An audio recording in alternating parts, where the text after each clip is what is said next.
Coloides.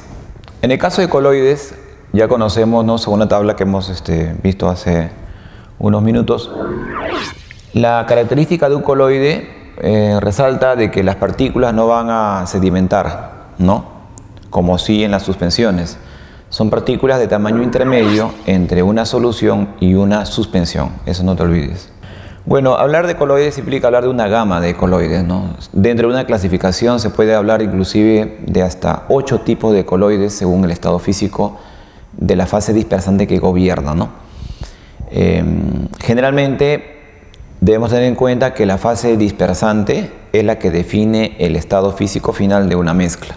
Eso inclusive lo veremos ahora en el tema de soluciones. La mayonesa es un ejemplo de solución, de coloide, ¿no? La mayonesa, por ejemplo. La pintura es otro ejemplo de coloide.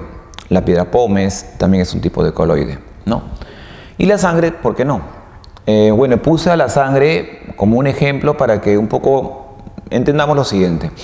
A veces el coloide a nivel visual no se deja notar por nosotros, ¿no?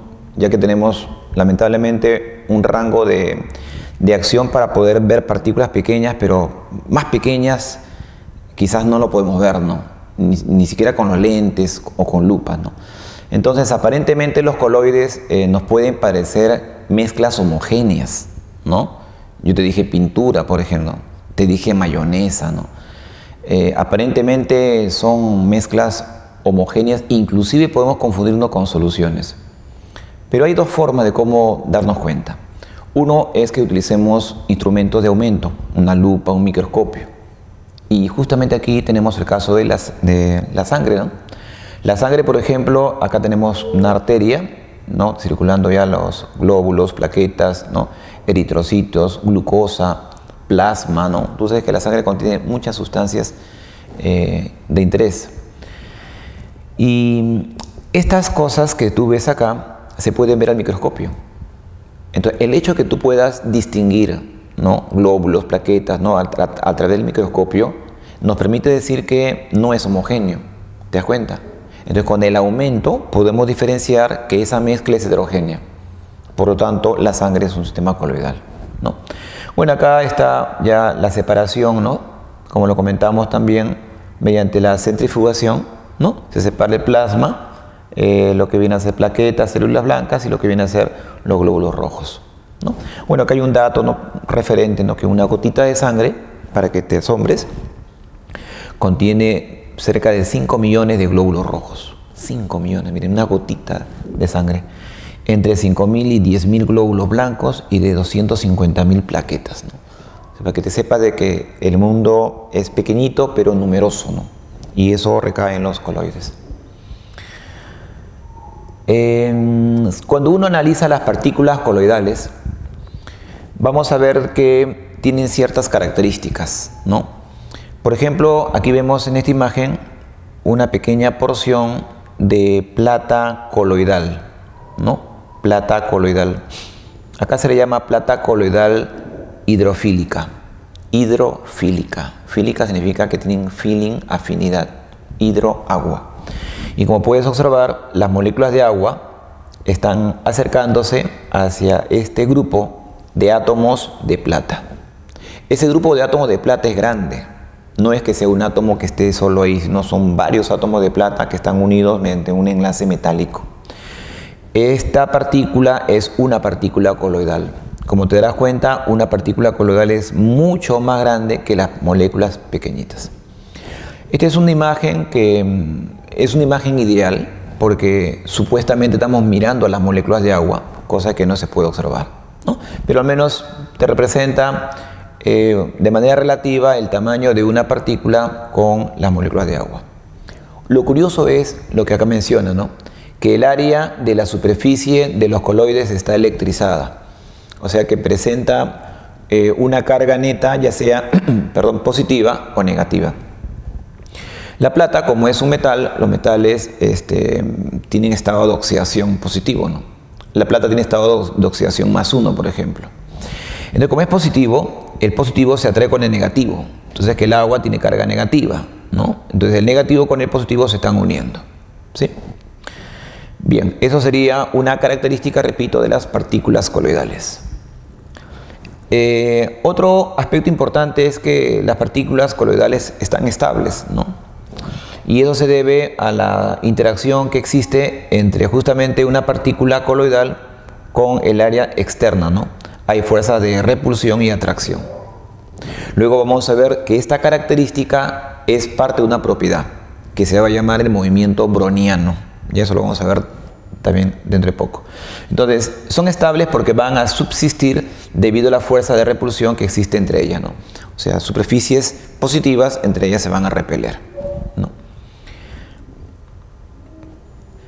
Las partículas coloidales nosotros podemos también separarlas, ¿no? Si bien es cierto, el líquido puede contener esta partícula coloidal, pero esta partícula coloidal, como no sedimenta por su pequeño tamaño, a diferencia de las suspensiones donde sí sedimenta, el químico puede hacer que la superficie eléctrica, ya sea negativa o positiva, desaparezca. En otras palabras, se cree algo neutro. De tal manera de que si es neutro, ya no va a haber esta... va a facilitarse en todo caso que estas partículas con el tiempo se vayan uniendo entre sí, ¿no? A ese fenómeno de separación, de eliminación de las cargas superficiales se llama coagulación, ¿no? Coagulan. Y una vez que coagulan, vamos a pasar al tema de la floculación, o sea, la unión de los coágulos, ¿no? Entonces, cuando floculan, ya prácticamente la partícula coloidal se van a juntar entre ellas, va a ser grande y la acción de la gravedad va a hacer que asiente, ¿no? Sedimente, se podría decir. Justamente acá estamos viendo la imagen, ¿no? Que inicialmente esto que estaba acá hacía que toda esta superficie, toda esta parte interna era turbio, pero con el tiempo esto ha sedimentado y lo tenemos acá, ¿no? No ha sido natural, sino ha sido por la acción de químicos, ¿no? Y para comentarte esto de coagulación o floculación de manera particular, se hace, por ejemplo, en el tratamiento del agua. El agua, por ejemplo, para que llegue a los hogares se le llama agua potable, ¿verdad? Entonces, esta agua contiene bastantes partículas que se encuentran suspendidas en el agua, ¿no? Le añaden, por ejemplo, químicos como el sulfato de aluminio, por ejemplo, ¿no? Que justamente tiene esa misión, ¿no? De hacer la acción de floculación. Bien. También es importante notar dos propiedades importantes, ¿ya? Toma nota, dos propiedades importantes. Una propiedad se llama el movimiento browniano, que fue visto por primera vez por el botánico Brown, ¿no? Cuando observó al microscopio el polen, ¿no? Que estaba en agua. Lo curioso fue de que cuando él observaba se da cuenta que las partículas de polen se movían en el agua y cambiaban constantemente de dirección. Por ejemplo, aquí vemos esta partícula que está moviéndose hacia arriba, hacia abajo, hacia arriba, hacia abajo, y te das cuenta del movimiento. Este movimiento, que le podemos llamar movimiento en zigzag, se le llama el movimiento browniano. Aquí, en todo caso, si tú eres muy observador, tenemos ¿cuántas partículas coloidales? Dos, ¿verdad? Esta que inicia por acá y llegamos aquí, y la otra que inicia, digamos, acá y llegamos acá, ¿no? Entonces, ese movimiento en zigzag se le conoce como el movimiento browniano, cosa que no lo vas a poder comprobar ni en las suspensiones ni en las soluciones. Otro que es importante es el efecto Tyndall, ¿no? Por ejemplo, no sé si tú has tenido la oportunidad de apreciar esto, ¿no? Cada vez en las mañanas cuando nos levantamos de repente, ya amaneció y por la ventana entran los rayos de luz provenientes del sol, pero aquí vemos como si estuviesen alguien alumbrando con una linterna, ¿verdad?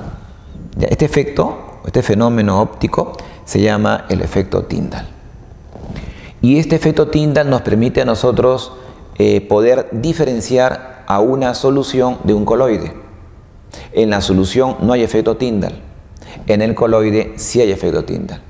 Por ejemplo, si yo utilizo, ¿no?, el punto de láser, como usted se puede dar cuenta, ¿no? Claro, acá en la imagen se ven dos botellitas. Acá tengo una botellita, acá tengo otra botellita. Imagínate que acá hay un puntero, ¿no? Y justamente hacemos esto, ¿no? Entonces, ese conito que tú ves por acá se debe justamente a que dentro de este líquido, ¿no?, hay partículas de tamaño coloidal. Entonces, cuando uno pone el puntero láser, ¿no?, se ve ahí el rayo.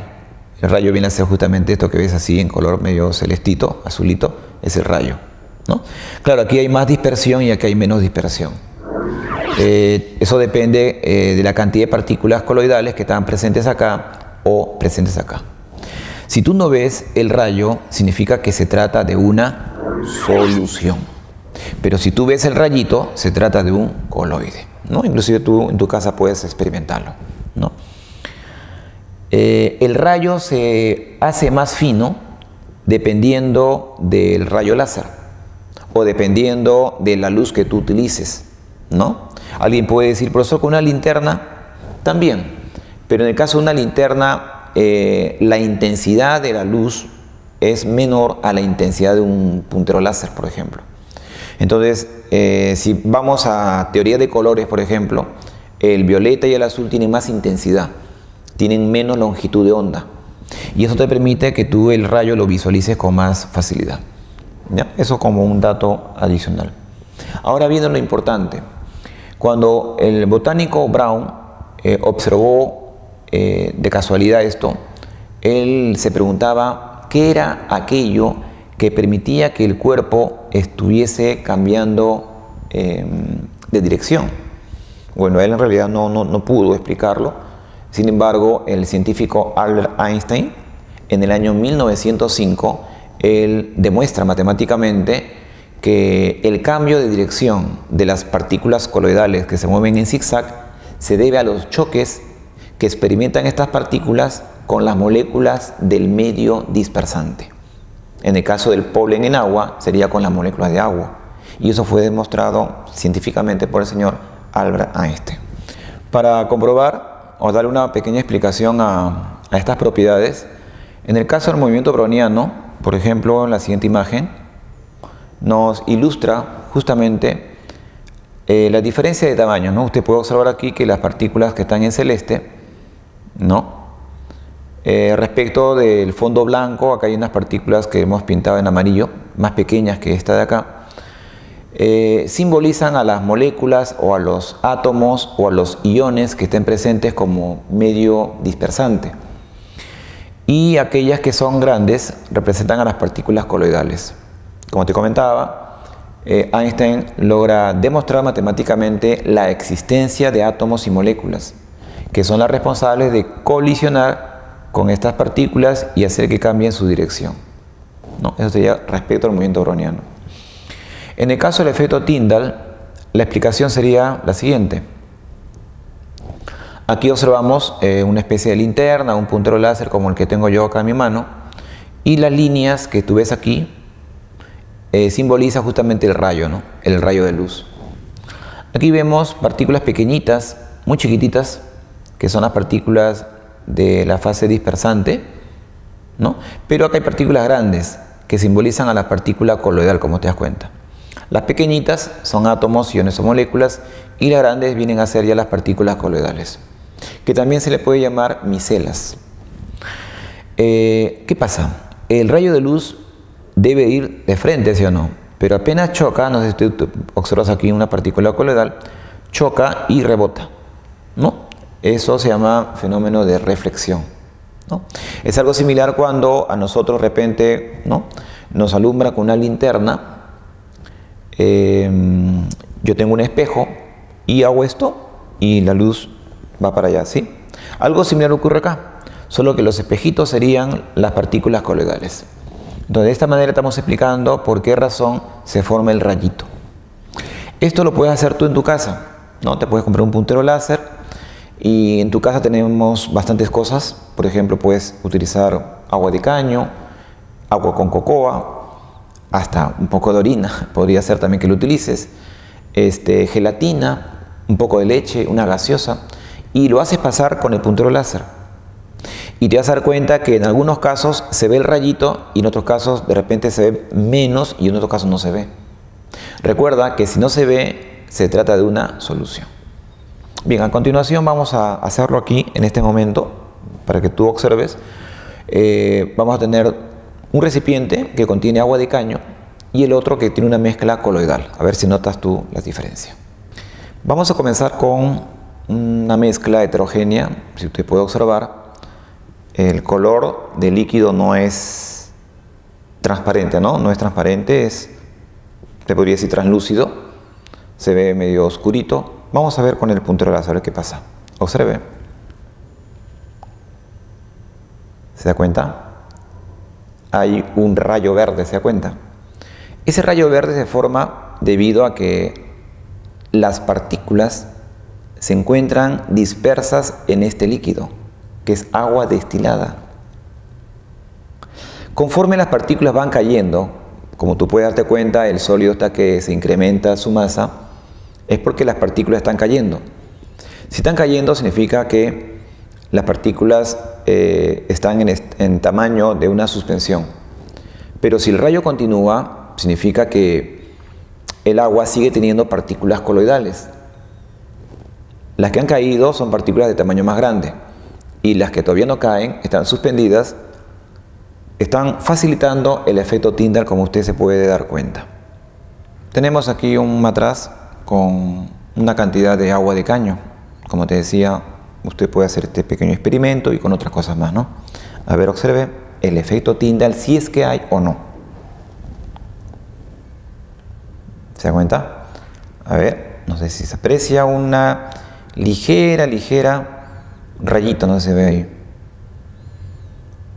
Bien, si se ve un ligero rayito, lo que está pasando es de que el agua de caño, si bien es cierto, podemos decir que es una solución, pero tienen partículas coloidales. ¿Por qué? Porque se ve el rayito. Hay efecto Tyndall. No debería de verse. Pero si yo tuviera, en vez de agua de caño, tuviera agua destilada, ahí sí es un ejemplo en la cual no se vería el rayito. ¿Ya? Bueno, la conclusión sería de que el efecto Tyndall nos permite diferenciar una solución verdadera de una que no la es. ¿Ya? Entonces, aquellas mezclas que son coloidales presentan el efecto Tyndall y es muy notorio. En el caso del agua de caño hay ligeras partículas coloidales. Bien, ahora justamente vamos a iniciar lo referente a las soluciones. Acá en las imágenes estamos observando una moneda.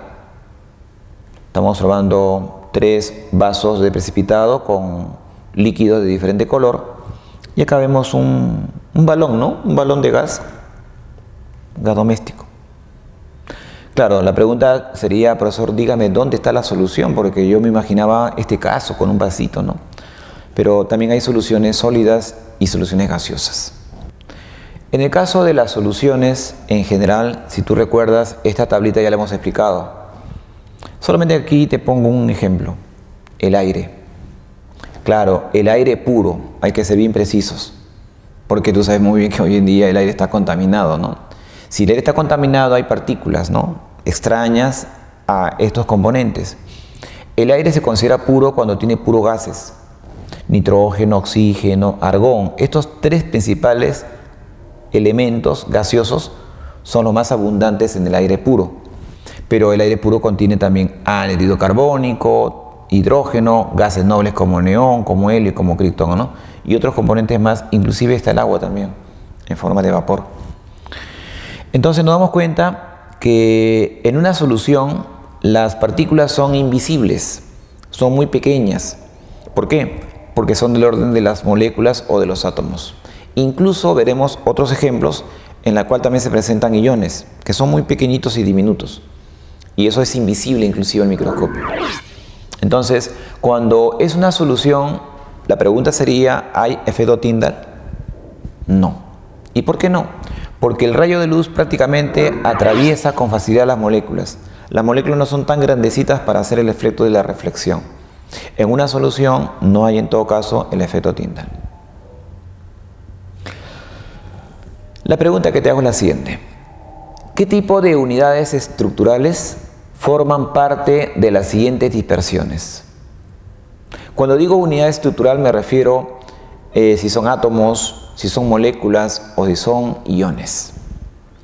En el primer vasito estamos observando aquí, ¿no?, una imagen donde tenemos un líquido que es el agua salada.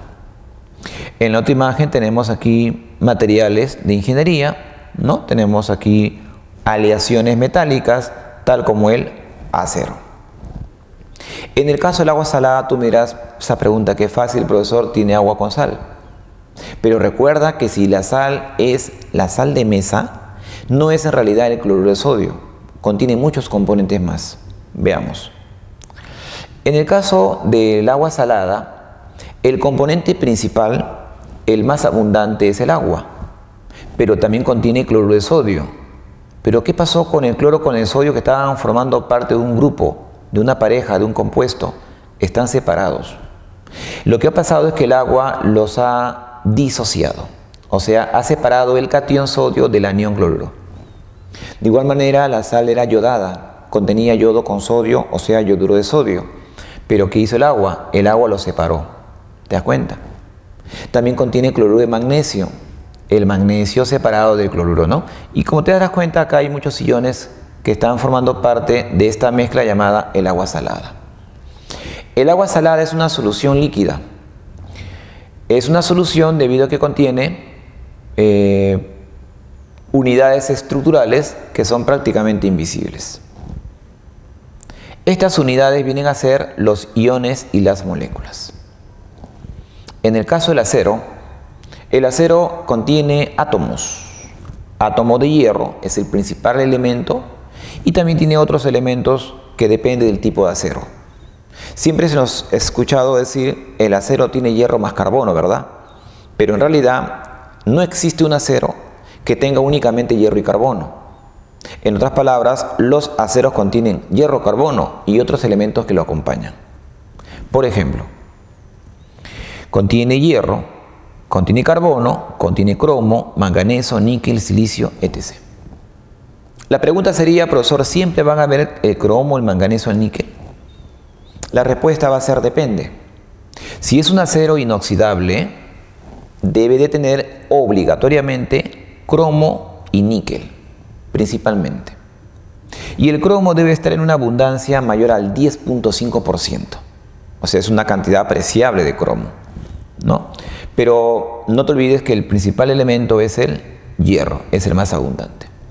En este caso, a diferencia del agua salada, en donde tú observabas que habían iones, aquí observas que no lo hay. ¿Qué cosa podemos decir? Que el acero contiene un conjunto de átomos. Entonces, una solución la es porque los componentes que le integran son átomos, iones o moléculas, cosas que son totalmente invisibles, inclusive ante un lente del microscopio.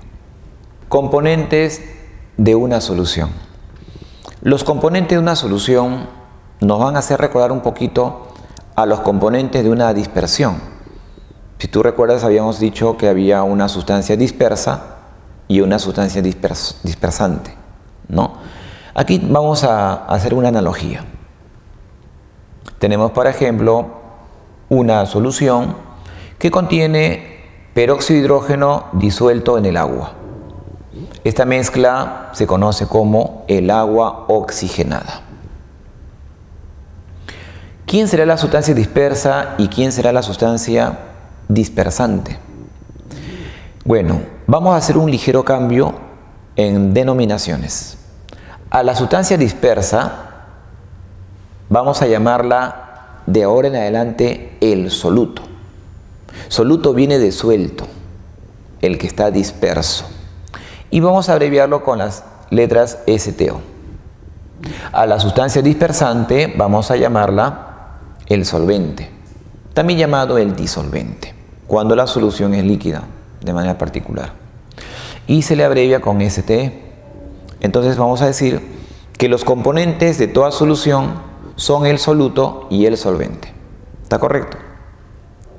Vamos a ver algunas características de ellos.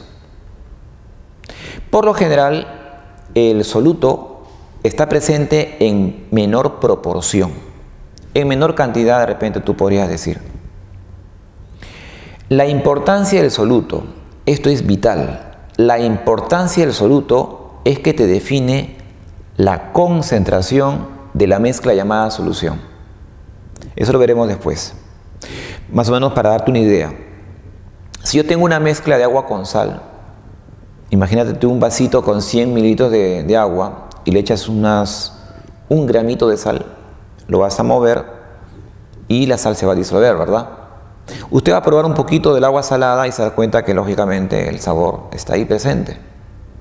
Pero ¿qué sucede si esa misma cantidad de agua tuviera ya no 5 gramitos, sino tuviera de repente 20 gramitos? Lógicamente que vas a demorarte un poco más en moverlo, en que se disuelva, pero al probarlo te vas a dar la sorpresa de que está muy salado. Entonces tú vas a decir, esta solución está más salada que la otra.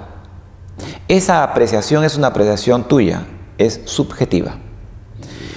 Pero si tú hubieras dicho, en la primera solución la concentración era el 2% y en la segunda era, se me ocurre un número, ¿no? El 15%.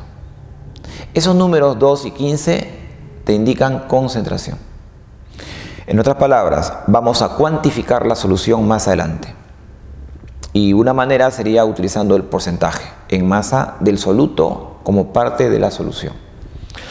Por eso digo que en toda solución el soluto te define la concentración de una solución. También el soluto influye en el nombre de la solución. Las soluciones tienen un nombre y el nombre generalmente está asociado al nombre del soluto. Por ejemplo, tú quieres conocer un caso, a ver, ¿qué dice ahí? Agua oxigenada al 3% VV. El agua oxigenada. La palabra oxigenada hace alusión al soluto que se llama peróxido de hidrógeno. Él es un agente oxidante. De ahí viene la palabra agua oxigenada. Que también podríamos asociarlo al agua que tiene de repente más oxígeno, ¿no?, que el agua natural. Podríamos asociar eso, ¿no? Es un excelente desinfectante, como tú sabrás, ¿no? Combate con las bacterias. ¿Qué significa 3% VV? Bueno, esto vendría a ser para nosotros la concentración. Porque yo puedo modificar el 3 y puedo ponerle 12 o no. O puedo ponerle 1 o 3.5. Si varía el número, significa que está variando la concentración. Cuando este numerito es mayor, significa que hay más soluto. Entonces, el soluto, como acá dice, te define la concentración. Y el nombre, debido también a la presencia del soluto. Usted conocerá casos, de repente, tú sabes que en los hospitales hay momentos de repente bastante delicados, bastante tristes, entrar a una sala de emergencia. Una operación por un choque, un robo, no sé, un asalto. Operación urgente. Entonces el médico te dice, por favor compre, vaya a farmacia y compre tal cosa, ¿no?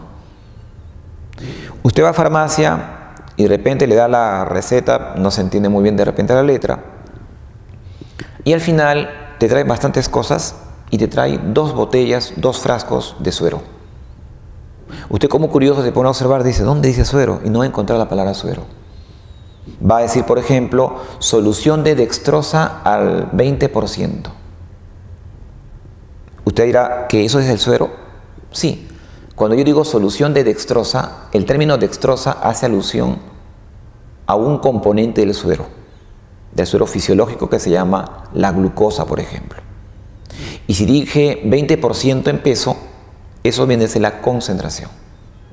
¿Ya? Era para complementar en todo caso lo que es la importancia del soluto. En el caso del solvente, por lo general es el componente mayoritario. Ojo, por lo general, no significa que siempre va a ser así, pero es el que está en mayor cantidad, por lo general. Y te va a definir el estado físico de una solución. ¿Qué significa esto? Que si el solvente es un líquido, la solución tiene que ser líquida. Si el solvente es un sólido, la solución tiene que ser sólida. ¿Ya? Eso no te olvides. Según la cantidad de componentes, ya entramos a los tipos de soluciones. Aquí vamos a hacer una clasificación. Vamos a ver que hay tipos y vamos a clasificarlos según cierto criterio. Según la cantidad de componentes, por ejemplo, aquí estamos observando una mezcla de sacarosa en agua. Y acá tenemos un tanque de gas doméstico que contiene aquí unas fórmulas que está asociado a 3 tipos de gases. El primero se llama propano, el segundo se llama butano y el tercero se llama mercaptano. Justo este tercero es el que le da el olor a la mezcla cada vez que hay una fuga de gas. Si este gas no estuviera presente, el gas saldría y tú ni siquiera te das cuenta. Es altamente peligroso que este gas no esté, porque no habría forma de cómo detectar, ¿no?, la fuga de gas. Bien, pero vayámonos al tema de la clasificación según componentes. Las soluciones pueden presentar un soluto y un solvente. De ser así, se va a llamar solución binaria. Pero si estuviesen 2 solutos, se llamaría ternaria. Profesor, pero ternaria significa 3, usted dijo 2. Ah, ok. 2 solutos más un solvente. O sea, 3 componentes. Si son 3 solutos y un solvente, sería una solución cuaternaria. Por ejemplo, aquí vamos a ver si tú te das cuenta, ¿qué tipo de solución sería esta mezcla? Tiene un soluto y un solvente, ¿no? Claro, muy bien. Sería una solución binaria. En cambio, acá estamos observando 1, 2, 3, ternaria. En este caso, el componente mayoritario es el propano, ¿no? El propano es el más abundante de los 3, por ejemplo. Profesor, ¿podría darme otro ejemplo usted que tenga? Acá ha puesto 2 nomás.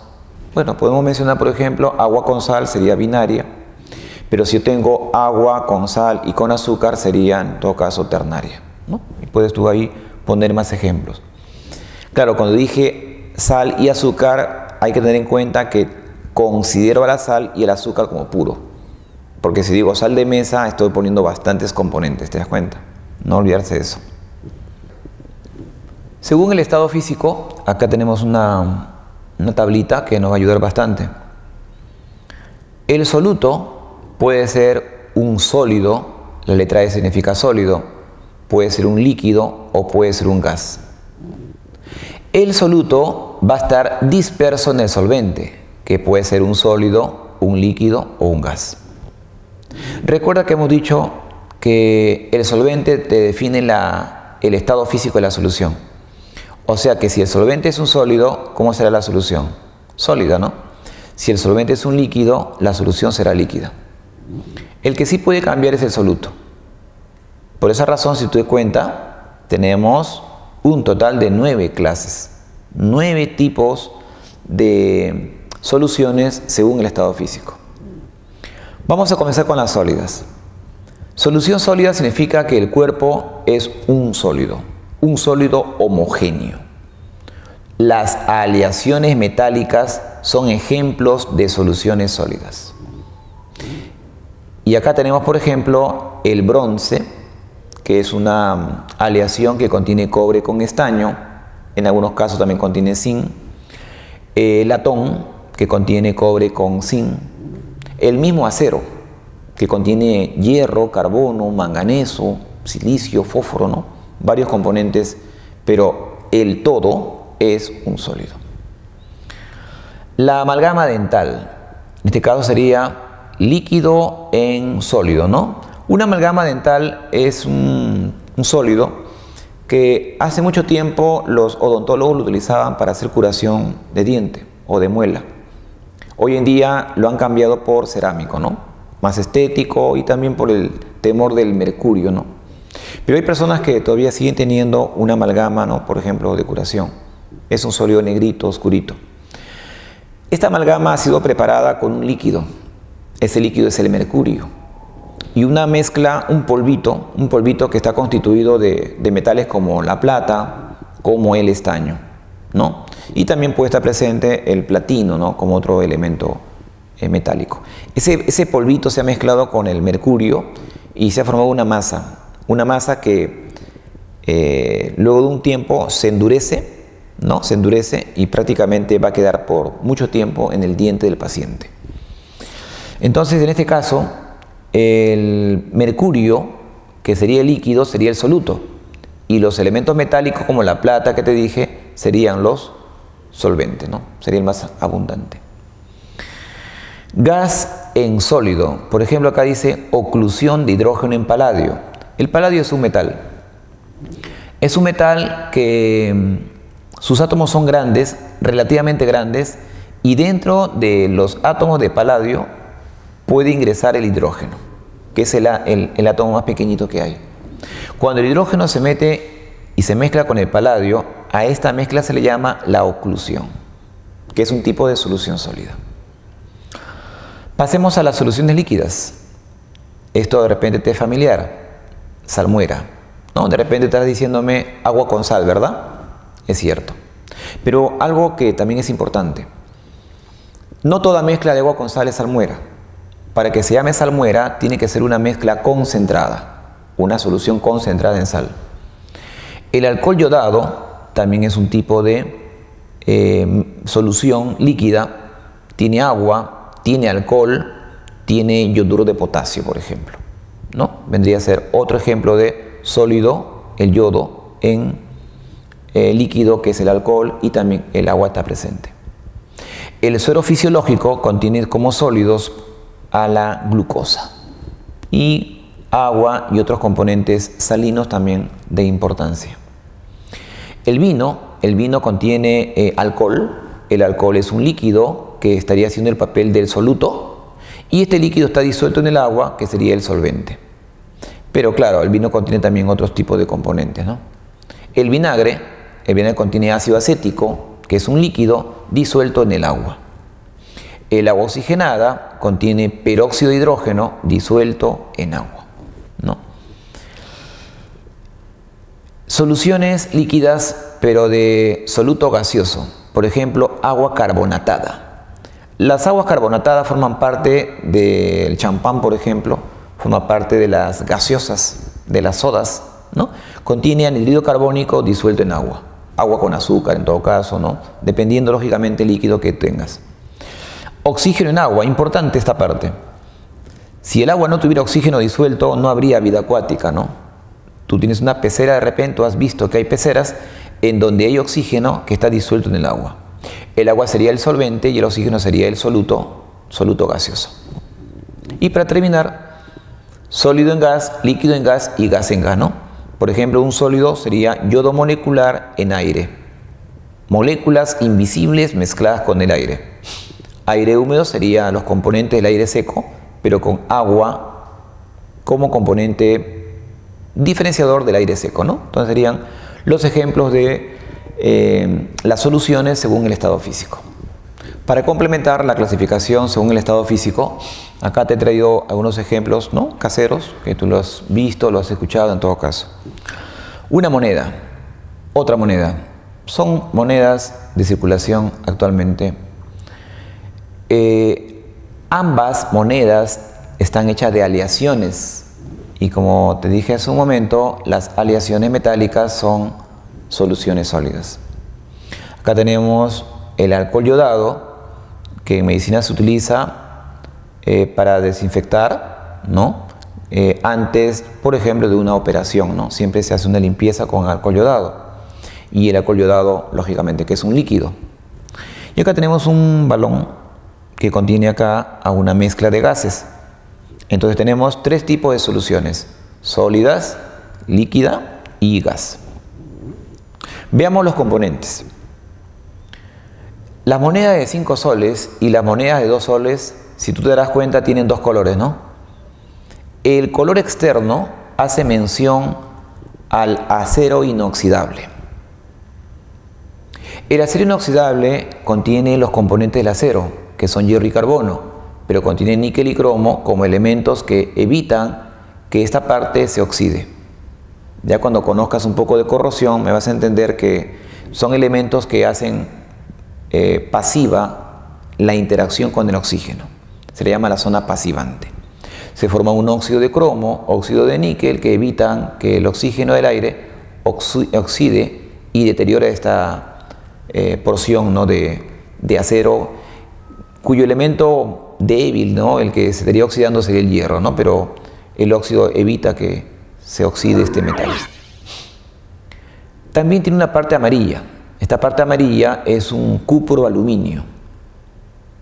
Cupro aluminio porque los componentes principales son cobre y aluminio. Y también contiene níquel y otros elementos más.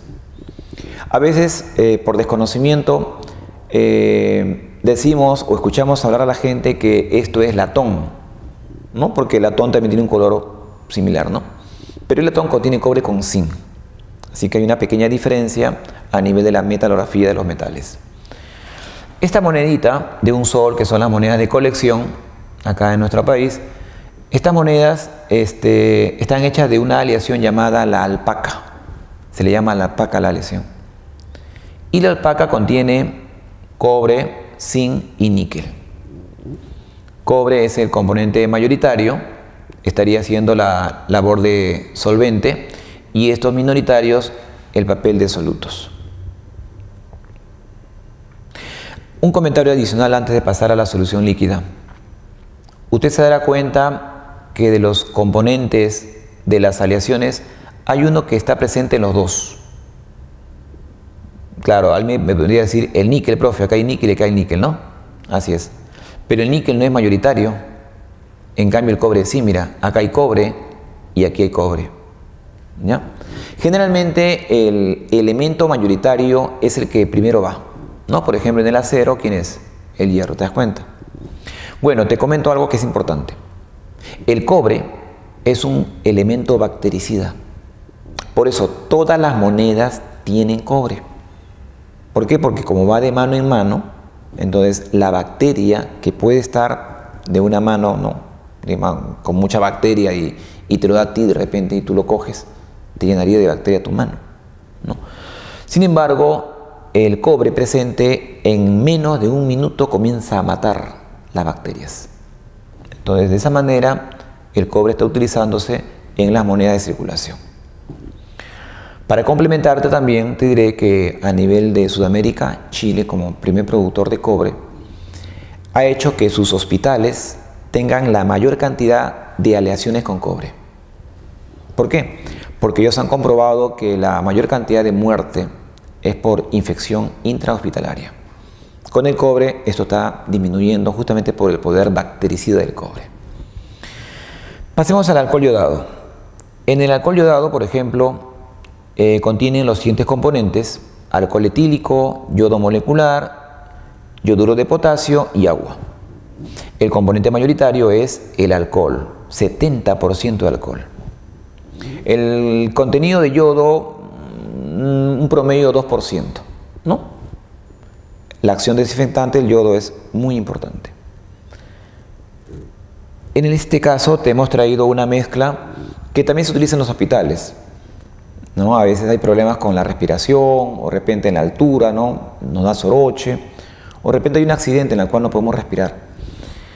Entonces se requiere oxigenación así de rápida.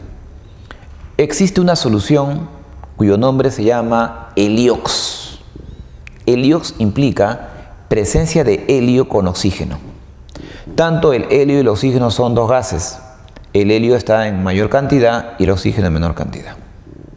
Entonces te he traído aquí algunos ejemplos muy importantes de soluciones clasificadas según su estado físico. Las soluciones líquidas, principalmente líquidas en este caso, se clasifican en dos tipos, según la conductividad eléctrica. Si bien la conductividad eléctrica es una propiedad de los metales, pero hay mezclas líquidas que pueden conducir la corriente eléctrica. Se le llaman los clásicos electrolitos. Hay dos tipos de soluciones: las soluciones electrolíticas y las no electrolíticas. Las electrolíticas son aquellas que permiten el paso a la corriente, y las otras, lógicamente, que lo impiden con menos facilidad o en todo caso no lo permiten. ¿De qué estarán formadas estas soluciones? Tú te preguntarás. Para que sea electrolítica tiene que estar presente iones. Iones que pueden provenir de un ácido, de una base o de una sal, que se encuentre disuelta en el agua, por ejemplo. El agua, como disolvente, disuelve a estos solutos, y estos solutos o bien se ionizan como los ácidos o bien se disocian como las bases y las sales, y nos liberan iones que son los responsables de la conducción de la corriente. En el caso de las no electrolíticas, tenemos a los componentes orgánicos, ¿no? En su mayoría. Tenemos algunos solventes polares o apolares que no se ionizan o no se disocian. Básicamente son conjuntos de átomos o moléculas que no tienen carga eléctrica. De ahí se le dice el nombre de no electrolítica porque no te conduce la corriente eléctrica. Observemos aquí esta imagen. Tenemos un sistema en el cual en este recipiente hemos dejado agua destilada.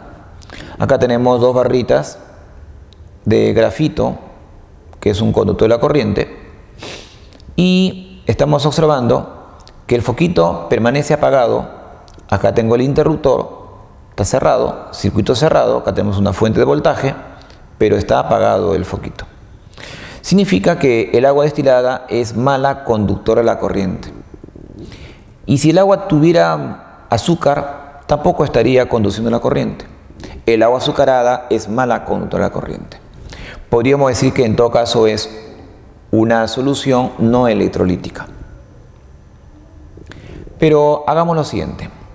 Interruptor abierto, foquito apagado, y ahora al agua destilada le agregamos cloruro de sodio.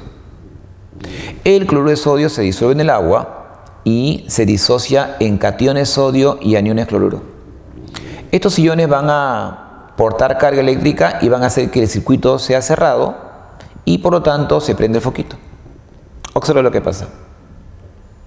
¿Te das cuenta? Interruptor cerrado y se prendió el foquito con más intensidad. Esto significa que los iones sodio y cloro son iones que conducen la corriente eléctrica. Agua con sal sí conduce la corriente eléctrica y se le llama solución electrolítica. A continuación veremos un segundo video que va a complementar el aspecto muy importante y trascendental, bastante complejo, ¿no? El proceso de la disolución. Así que mucha atención. El agua es una sustancia molecular no iónica. Dos átomos de hidrógeno unidos por enlace covalente con uno de oxígeno para formar la molécula de agua. Los enlaces tienen una gran fortaleza.